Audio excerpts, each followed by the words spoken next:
Hey, welcome to This Explainer. Today we're looking at a totally wild educational shift happening right now in Sweden. It's a massive paradox. One of the world's top tech hubs is literally forcing a return to physical books.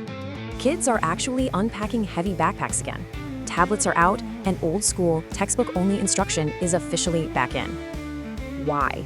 Well, digital-first learning skips crucial cognitive milestones, sparking terrifying drops in literacy and insane levels of distraction. Then there's this algorithmic fog. Without strong literacy, kids just become passive consumers, totally losing their cognitive autonomy. Now, this brings up a crazy tangent. Why on earth are old physical books suddenly so incredibly valuable?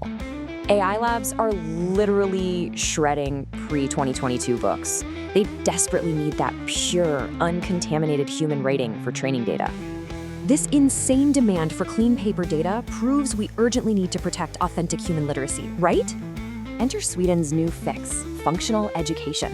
It prioritizes physical, hands-on engagement with texts to build real, deep comprehension. Step 1 is purely physical reading.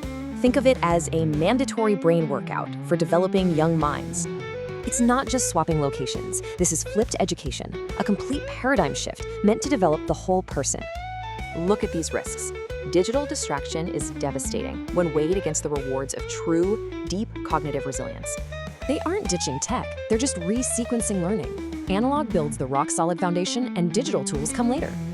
So what's the ultimate goal? Are we just building digital playgrounds or actual functional foundations for our future?